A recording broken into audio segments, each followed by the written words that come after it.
Ready para la parte 2. Parte 2. Le dije que iba a subir el video de una vez. Protestante versus católico. Católico versus protestante. Están hablando de la sola fe sin obra. Salvo sin obra. Vamos a ver qué sucede en esta parte. Así que denle like, suscríbanse al canal. Le dejaré el link aquí del canal de José Plasencia. José Plasencia Posca Católico. Denle like, suscríbanse. Busquen a José Plasencia, que es muy, pero muy bueno. Vamos allá, señores. Dale play. No solamente, o sea, no es suficiente comenzar la vida cristiana, sino debemos comenzarla, progresar, permanecer, perseverar y mantenernos así hasta el día en que nos toque partir de esta vida. Y entonces vamos a ser recompensados si nos mantuvimos de esta manera, donde entran las buenas obras, que es por el poder de la gracia y por el Espíritu Santo, y vamos a ser recompensados. Pero si alguien comienza la carrera y a mitad de la carrera renuncia y comienza a permitir que el pecado reine en su cuerpo mortal y se va al mundo, y no se arrepiente y le alcanza la muerte, esa persona no va a heredar la vida eterna, más allá de que sí había sido inicialmente justificado, había sido introducido en la familia de Dios, sí, en verdad había sido objeto de la gracia divina. ¿Qué piensas de esto último? Bien, ahí creo que sí podemos hacer una separación, pero no es una separación muy grande que digamos, porque, bueno, empecemos porque sí se puede.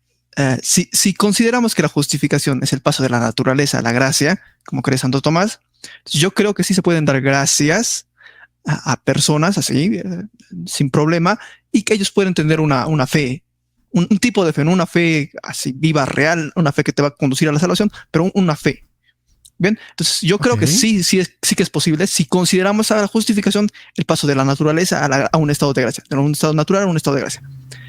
Ahora, no sé qué opinas de esto tú, porque yo no sé si limitamos justificación necesariamente a salvación en totalidad, o sea, que el justificado necesariamente va a estar glorificado, no creo.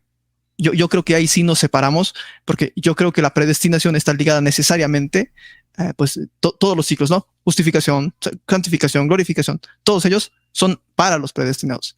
Y si uno es justificado, necesariamente tiene que ser glorificado, a menos en el sentido protestante, ¿no? Bueno, tú citabas a Santo Tomás de Aquino. Él rechaza esta afirmación que acabas de hacer. Él habla de muchas personas que son justificadas, que nacieron de nuevo y que no van a alcanzar la gracia del cielo. Esto lo afirma el mismo Santo Tomás. Por eso él distingue entre el predestinado, que es el que finalmente alcanzará la gloria del cielo, y el regenerado o el justificado inicialmente y que después renunció y comenzó a vivir en el pecado. Santo Tomás hace esa clara distinción. Te quiero compartir esto. Justo con Santo Tomás, eso ya lo tenía previsto. Es de las pocas cosas que lo tenía previsto. Y Calvino dice exactamente lo mismo que él. Miren, ahí vamos.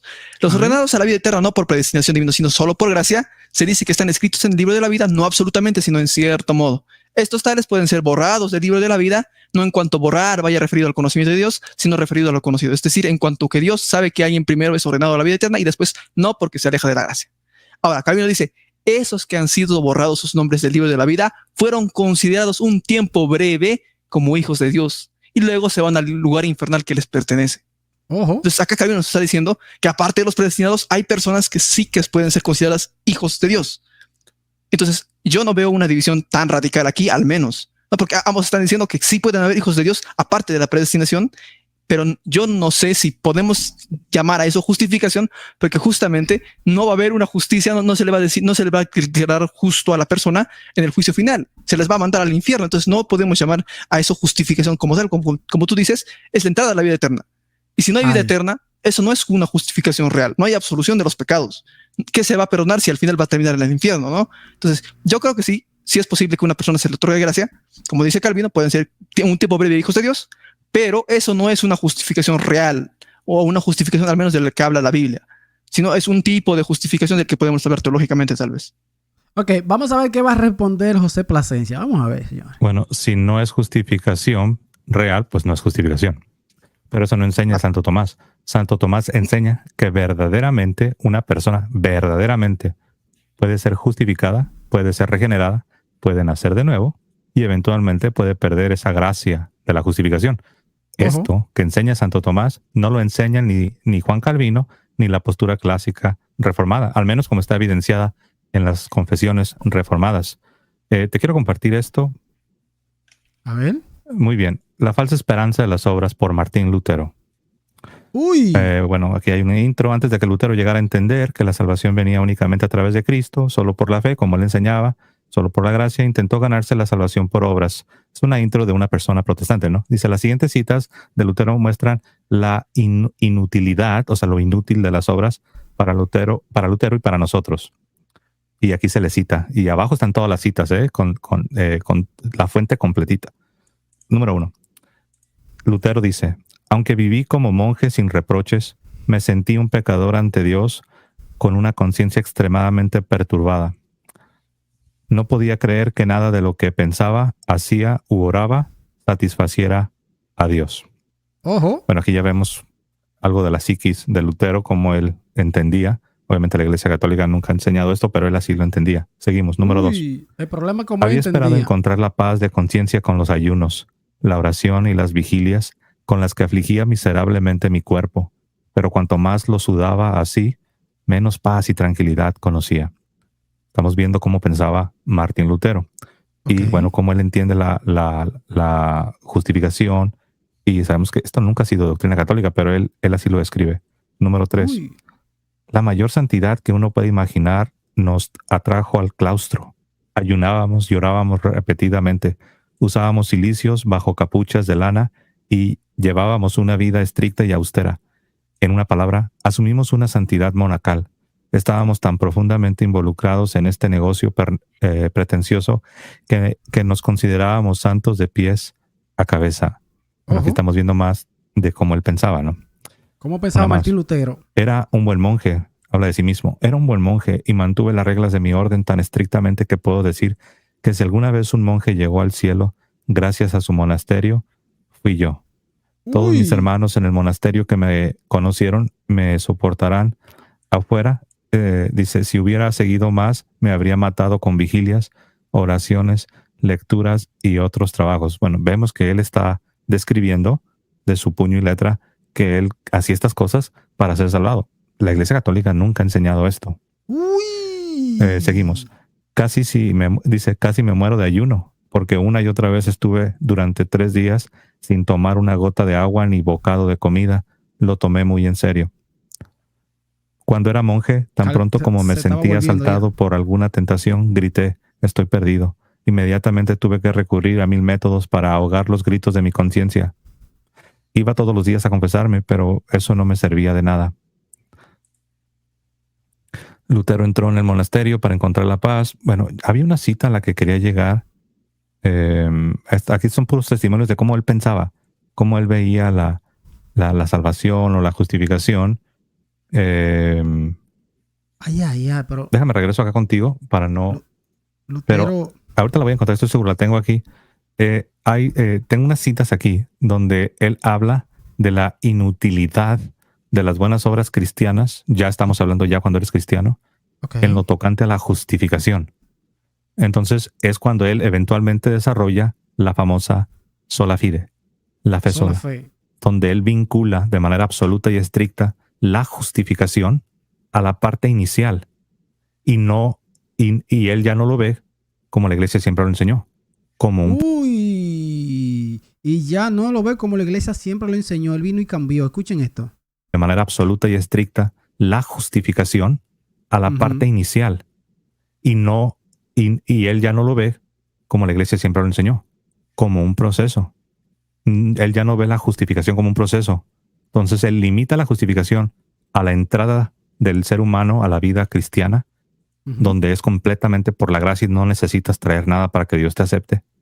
Pero él desvincula la justificación del resto. Él ya no lo ve como un proceso.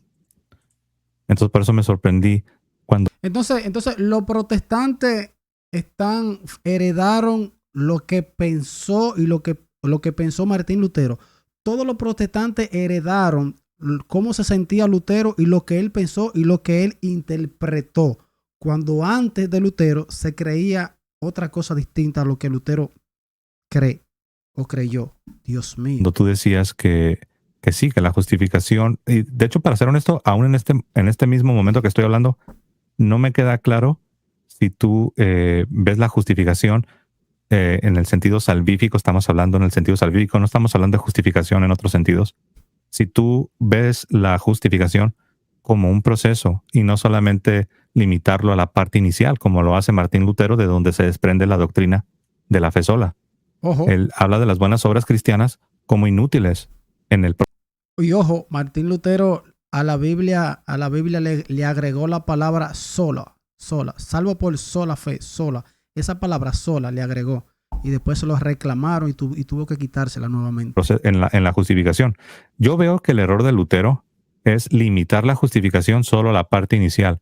¿Tú qué opinas de esto que hizo Lutero? De limitar la justificación salvífica en el sentido estricto de cómo se salva el ser humano únicamente a la parte inicial. ¿Cómo ves? A ver, ¿qué dice Josué? Vamos a ver. Bien, como mencioné anteriormente, y mencionamos la Confesión de Fe de Westminster, las buenas obras producen vida eterna. En eso estamos de acuerdo. El fin de la santificación es la vida eterna. Es una consecuencia. Entonces no pueden ser lo mismo. Así que en ese sentido estricto, sí es un proceso. Porque como dije, para nosotros la justificación es la absolución de los pecados y la declaración de una persona a la vida eterna. Ahora, yo estoy de acuerdo contigo que Lutero probablemente tuvo problemas de escrúpulos, pero bueno, eso no es relevante para la doctrina en sí, porque bueno, no importa la persona que proponga una verdad, sino la verdad en sí. Hay que tocar los argumentos. Pero, ¿cómo no podría ser relevante la manera como una persona entiende la justificación cuando esta misma persona desarrolla precisamente una doctrina sobre la justificación? Entonces, si yo tengo unos escrúpulos excesivos y estoy pensando que las cosas que voy a hacer como monje me van a dar paz y tranquilidad de conciencia y que de eso depende mi salvación o mi justificación, y termino desarrollando una doctrina sobre la justificación llamada la fe sola, ¿cómo pensar que toda mi experiencia y todo lo que escribí al respecto está, o como tú dijiste, es irrelevante? No entiendo cómo podríamos pensar que es irrelevante cuando estamos hablando no de cualquier testigo, estamos hablando del principal testigo, estamos hablando de aquel que popularizó esta idea de la justificación por la fe sola. El que la creó, la fe sola, Lutero. Vamos a ver.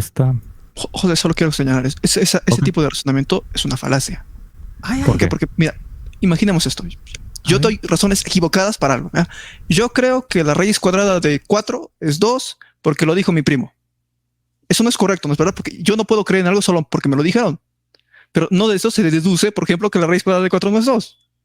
No necesariamente se sigue. Esa falacia se llama falacia ad logicam. Y es un razonamiento falaz justamente porque la formulación de una cosa no necesariamente implica que la conclusión sea falsa. Entonces, Lutero puede haber formulado mal la doctrina, pero la conclusión no necesariamente es falsa. Y vamos a las formulaciones confesionales, porque yo no soy luterano y yo no sigo no creo que tampoco Lutero sea mi magisterio como tal. Yo creo que yo me sujeto al magisterio reformado y el magisterio reformado tiene sus propias formulaciones y como vimos, pues él cree, la Confesión de Fe de Westminster dice que las buenas obras conducen a la vida eterna. Lo que hay que ver es ese magisterio. Piensa como pensaba ese señor Martín Lutero o como Calvino. Entonces, sí. No necesariamente. Pero no necesitas ser luterano, porque es bien sabido que las confesiones reformadas derivan la doctrina de la sola fide precisamente de Martín Lutero y sus enseñanzas. Ahora, no es una falacia como lo propones, porque no estamos hablando aquí de cualquier persona. Estamos hablando del autor de la doctrina que estamos analizando, la fe sola o la sola fide. Entonces, ¿por qué sería falaz hablar del individuo que le dio forma a esta doctrina de la fe sola? Esa película hay que ver, la de Martín Lutero. Y ver lo que escribió precisamente sobre el tema. ¿Por qué habría de ser falaz semejante cosa? Ahora, se vuelve más importante cuando lo que él enseña es algo que no se enseñó de esa manera sistemática como él lo explica por 1500 años de cristiandad. Entonces, obviamente, se vuelve imperativo analizar lo que propuso Martín Lutero, como está evidenciado en los escritos de su puño y letra. Entonces, a mí me llama la atención porque la Biblia dice, si alguien viene a enseñarle otro evangelio diferente del que le hemos predicado todos esos años, y alguien viene y le muestra algo distinto, sea anatema. No es una falacia. Por ejemplo, si mañana se levanta una persona, un monje, vamos a suponer que otro monje, se levanta un monje agustino el día de mañana y comienza a desarrollar una nueva enseñanza sobre la justificación, que no se había enseñado antes, al menos no de la manera como lo propone este monje. Entonces, uno tiene la obligación de analizar lo que esta persona propone y lo que escribe respecto a esta doctrina. Entonces, no es falaz. Te decía que te quería compartir, creo que es esta. Lo voy a leer tal y como está en la pantalla. Este es de la Confesión Belga.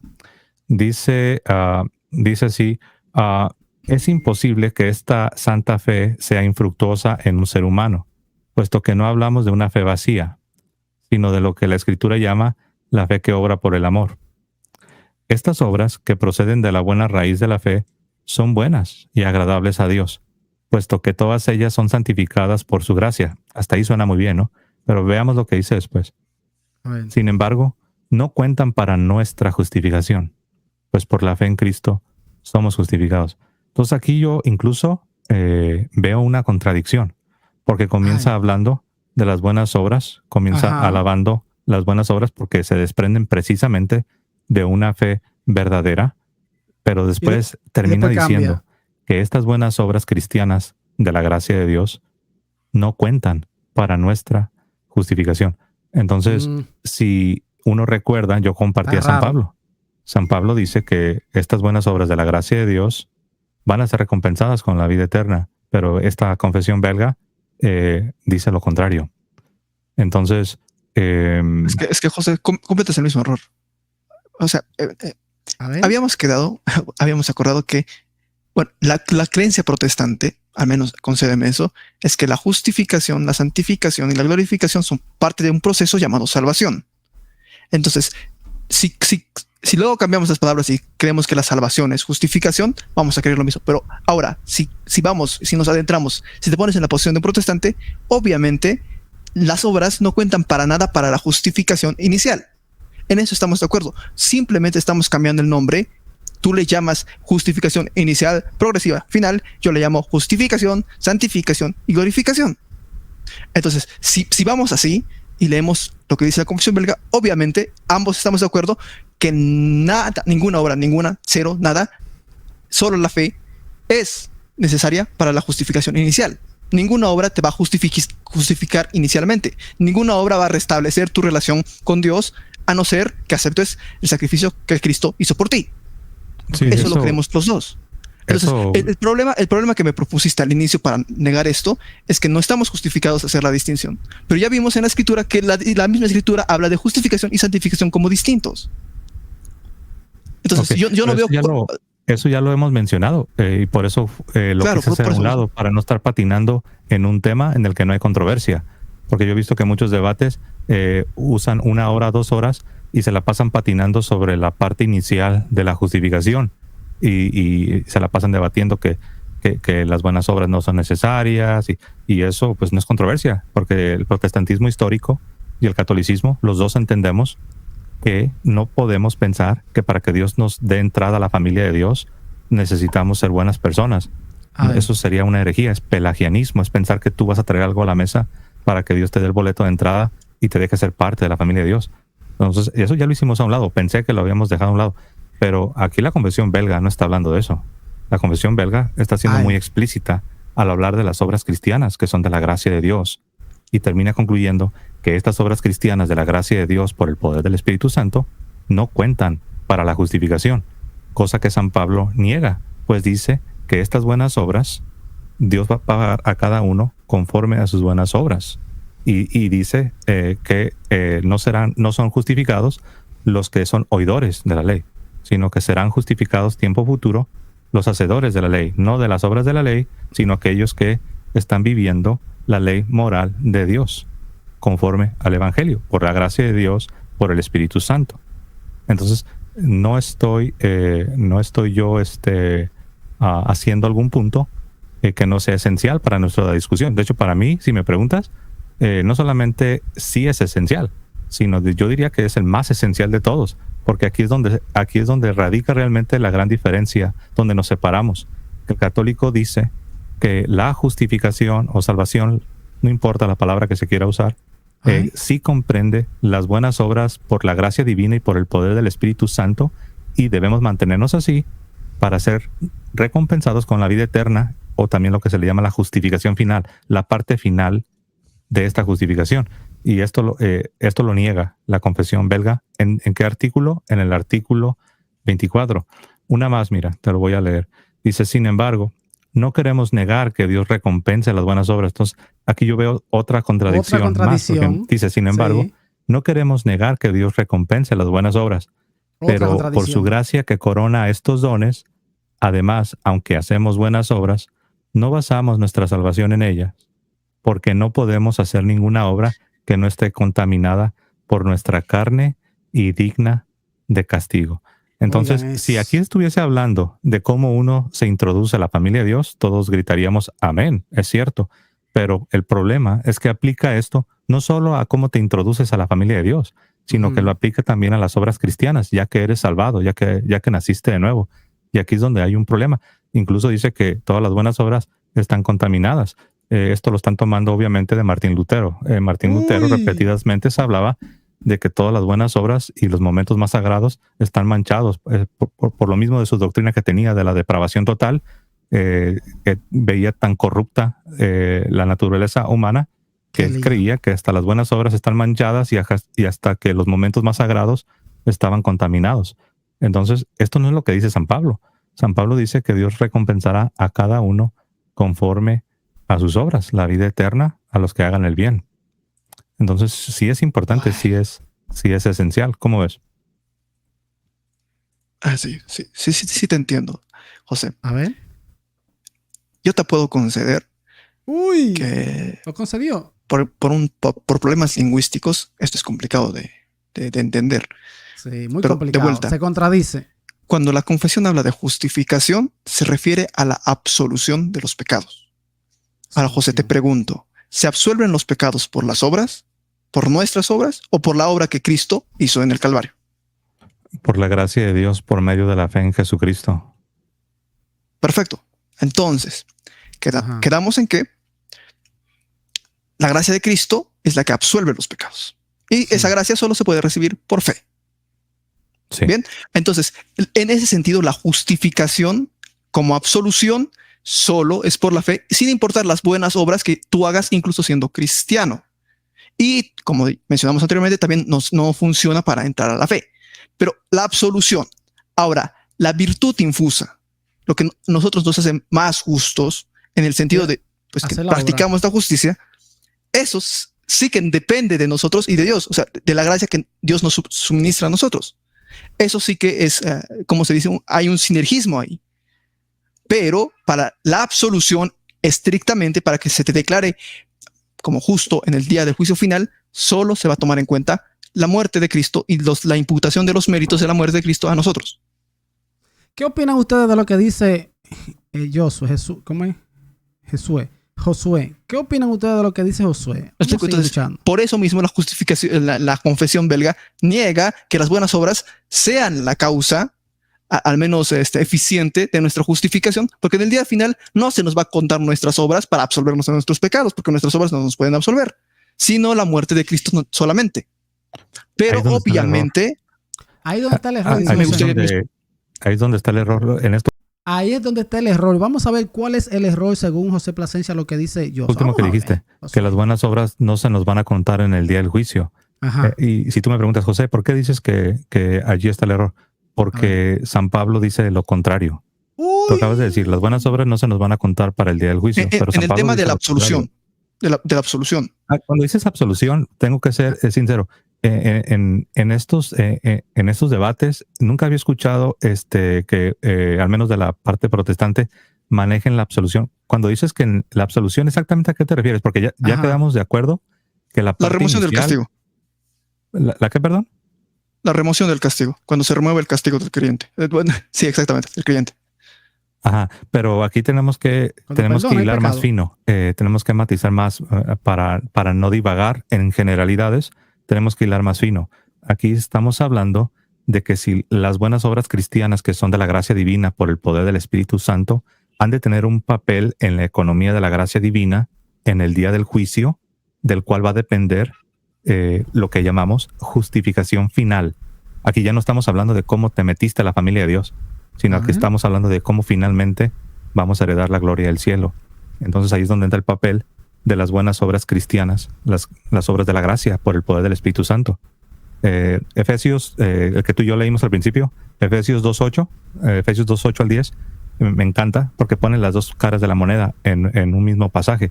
Dice que el hombre no es salvado por las obras para que nadie se gloríe, para que nadie presuma. Esa es la parte inicial. Pero luego San Pablo no se queda en la parte inicial. San Pablo avanza al resto del proceso y habla de las buenas obras que Dios en su gracia ha preparado para nosotros, para que las practicásemos, para que las llevemos a cabo. Y estas son las obras que serán esperadas en el día del juicio y las cuales Dios va a recompensar con la vida eterna, como dice en Romanos capítulo 2, verso 6. O sea que sí, entonces las obras son para salvación también. Ojo. Entonces, este es el punto. Yo sé que ya lo vimos, pero yo creo que no está de más. A ver, lo voy a poner. Verlo una vez más. Hablando de los que ya fueron salvados, mira, los que ya fueron redimidos, los que ya nacieron de nuevo, los cristianos. Mira lo que les dice a ellos. Ahora, en cambio, dice, ya que fuisteis liberados del pecado y hechos siervos de Dios, ahora dais fruto de santidad. Y este fruto de santidad conduce a la vida eterna. Entonces, esto es armónico con lo que San Pablo dice, que Dios dará a cada uno conforme a sus obras. Okay. La vida eterna a los que perseveren en el bien obrar. Y aquí también dice lo mismo. Después de que ya eres cristiano, ahora tienes que dar un fruto de santidad, porque este fruto de santidad te conduce a la vida eterna. Perfecto. José, una pregunta. ¿Tú ese conduce como qué lo entiendes? ¿Como una causa eficiente, una causa material, una causa instrumental? ¿Como el instrumento por el que llegamos a la vida eterna? ¿Como el camino del reino? ¿O la causa del reinar, como dice San Bernardo? Sí, es lo que Dios ha dispuesto en su economía. O sea, la economía es la manera de hacer las cosas. Es lo que Dios ha dispuesto en su economía para que los hombres en obediencia al Evangelio por el poder del Espíritu Santo puedan llevar a cabo. Y si el hombre desobedece, más allá de que Dios sí lo había perdonado, pero si el hombre decide desobedecer y en lugar de perseverar en la santidad que conduce a la vida eterna, se va al pecado, entonces esta persona no va a heredar la vida eterna en el día del juicio. Ojo. No quiero interrumpirte, pero ¿cómo va a haber perdón si esa persona va a ir a juicio y va a ser declarada culpable? Sí, ahí es donde veo que también hay un problema de entendimiento. Permíteme regresar. A ver, ¿por qué? Sí, o sea, el hecho de que Dios te perdone, el hecho de que Dios te reciba en la familia, no significa que ya tienes... no significa que tú vas a poder vivir de la manera que tú quieras y que ya, como Dios te perdonó y Dios fue sincero y Dios te admitió en la familia, no significa que ya no puedas perder ese estatus, no significa que no puedas caer de la gracia. Ojo. Recuerda lo que le pasó a los cristianos que cayeron en la herejía judaizante. San Pablo les dice, ustedes se han desligado de Cristo, ustedes cayeron de la gracia. Claro, y creo lo mismo que tú, pero yo no veo cómo esa gracia es justificante, porque en el día del juicio final, tú mismo reconoces que la persona va a ir al infierno, va a ser juzgada y va a decir, no, yo no te conocí. Entonces, eso lo dice Santo Tomás de Aquino. Santo Tomás de Aquino habla de que la gracia de la justificación se puede perder y se pierde en muchas personas que deciden abandonar el camino de la justicia y deciden vivir en el pecado. Como te digo, si tomamos como justificación el paso de un estado de la naturaleza, la gracia, estamos de acuerdo, se puede perder. Pero si lo tomamos en el sentido protestante, como la absolución de los pecados y la entrada a la vida eterna, al cielo, entonces, ¿cómo tú puedes llamarle justificación? Si tomamos la definición protestante, no la definición de Santo Tomás, que yo te concedo, como dije, estoy completamente... Si hablamos de un paso del estado de naturaleza al estado de gracia, perfectamente el estado de gracia se puede perder y uno puede ir al infierno, etc. ¿Ya? Pero si nosotros hablamos de la definición protestante de justificación, de la absolución de los pecados y del derecho a la vida eterna, ¿cómo una persona puede ser justificada si la misma definición te dice que no puede... Tú vas a decir, no va a entrar al cielo y no se le van a perdonar los pecados, y al mismo tiempo decir, no, pero fue justificado. Si la justificación misma significa la absolución y el perdón. Entonces, iría la definición de justificación, al menos como lo definimos nosotros. Ahora, es que el problema es que se pierde. Si tú no caminas bien y haces las cosas bien, tú pierdes la justificación. tú me dirás, hay un problema con la definición. Bien, puedes decirlo, pero es una definición, no estamos planteando nada nuevo. Simplemente estamos definiendo una palabrita, justificación. Puedes tener miles de definiciones, muchas acepciones, como dice Santo Tomás. Entonces, no es algo, ¿cómo se dice? Algo malo tener muchas definiciones. Lo malo es que no se entiendan. Y yo te lo estoy explicando, ¿no? Entonces, si no nos ponemos de acuerdo, significan las palabras, siempre vamos a estar en desacuerdo. Pero ya creo que me entendiste lo que quiero decir con justificación. Entonces, no abordes la justificación de que habla Santo Tomás, sino la justificación de la que habla la Reforma. Sí, entiendo que estás usando la definición que usa la Reforma, pero ese es precisamente el problema, porque como hemos estado viendo, la definición que usa la Reforma encuentra problemas con el testimonio de la Sagrada Escritura. Por ejemplo, mira, lo voy a leer. Ya ves que la fe concurría con sus obras y que esa fe por las obras logró la perfección. Así se cumplió la Escritura que dice, Abraham creyó a Dios y eso le fue contado como justicia y fue llamado amigo de Dios. Nótese que cuando dice que le fue contado como justicia, esto es la fe en conjunción o en concurrencia con las obras. Y mira cómo termina, por si alguien tiene duda. Dice, ya veis cómo el hombre es justificado por las obras y no por la fe. No solo por la fe. Bueno, aquí dice no solo por la fe, en otras traducciones dice no por la fe solamente. Entonces aquí vemos que se está refiriendo a un creyente, a un cristiano. Lo que tenemos en vista es algo que ocurre en la economía de la salvación, de cómo Dios salva a un individuo que ya pertenece a la familia. Y las buenas obras están presentes y están en una, como dice aquí, concurrencia. Sí, porque ya Abraham era parte de la familia, era parte de Dios, pero hizo la obra, lo que Dios le mandó a hacer, y ahí fue justificado por obra, no solo por la fe. Porque, yo soy salvo por fe y no hago más nada. Ya. No es así. Si fuera así. En otras traducciones dice colaboración. Entonces tenemos la fe, pero no la fe muerta, no la fe sola, sino la fe con las obras. Porque la fe sin obras está muerta, así como el cuerpo sin espíritu está muerto. Ahora, cuando nosotros, en obediencia a los mandamientos de Dios, por la gracia de Dios y el Espíritu Santo, obedecemos, entonces estamos teniendo esta fe que salva. La fe salvífica no es la fe sola, es la... ¿Qué va a decir este muchacho ahora con esa parte? ¿Cómo lo va a justificar? Vamos fe a ver. Con las obras cristianas. Y dice, ya veis, a manera de conclusión, ya veis cómo el hombre es justificado por las obras. Paréntesis, obras cristianas. Paréntesis, obras de la gracia. Paréntesis, obras para las que Dios nos preparó de antemano. Ya veis cómo el hombre es justificado por las obras y no solo por la fe. Entonces, sí, yo sé, déjame nomás hacer un comentario y ahorita te doy el paso. Dame un segundito. Yo quiero escucharlo a él. A ver. Entonces, sí, la definición reformada, si la usas, sí, claro, eso va a mantener al reformado como tranquilo, ¿no?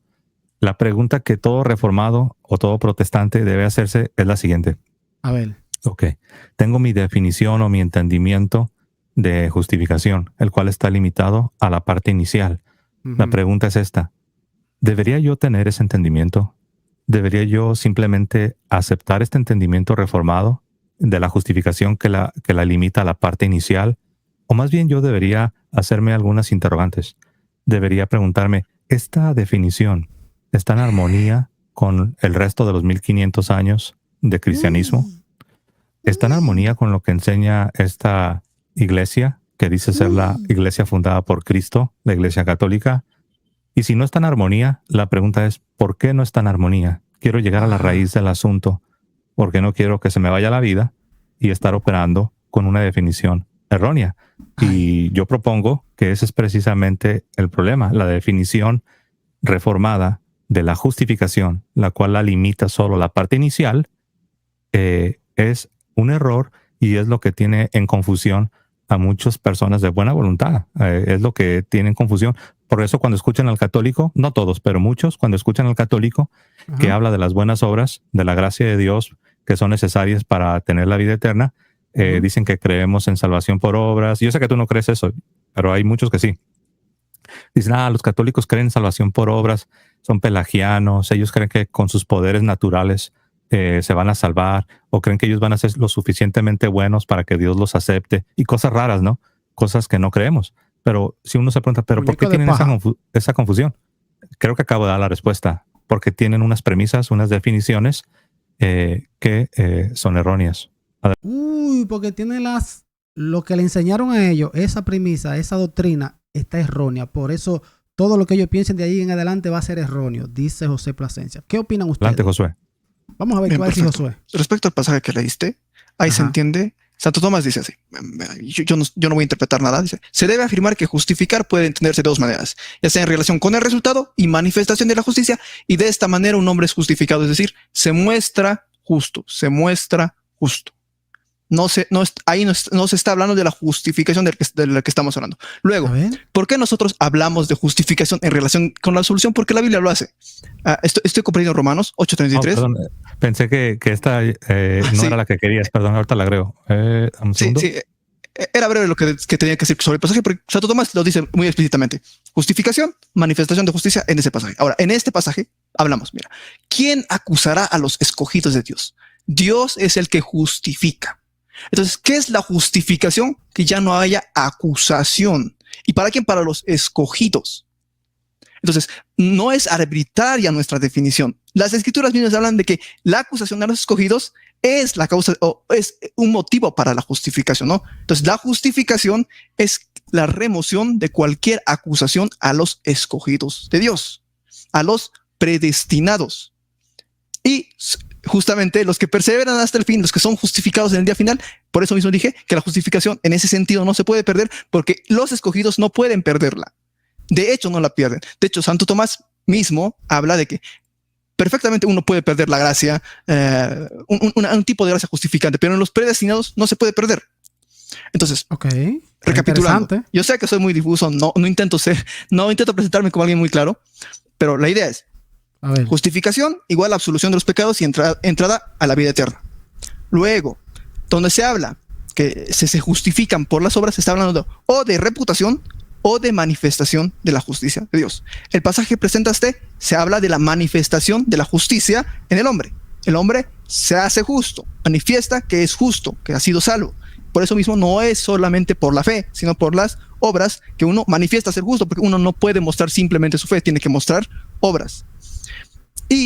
Pero eso no significa, no implica que la persona se absuelva de sus pecados, se le remueva la culpa, se remueva el castigo por sus obras, sino simple y llanamente por los méritos de Cristo. No sé si me di a entender correctamente. Sí. A ver. El asunto está, dos comentarios. Número uno. A ver. Ok, le va a responder José Plasencia. Les voy a dejar este video hasta aquí. Este es el capítulo 2. Voy a subir el capítulo 3. Capítulo 3 lo voy a subir de una vez. Así que atento a lo que va a responder José Plasencia y le dejaré el link aquí del canal de José Plasencia Podcast Católico. Le dejaré el link para que usted vaya, se suscriba y vea todos sus videos. Vamos por el capítulo 2. Voy a subir el capítulo 3 de una vez. Esto está interesante. Estoy aprendiendo mucho. Díganme qué opinan ustedes y nos vemos en el capítulo 3. Bendiciones.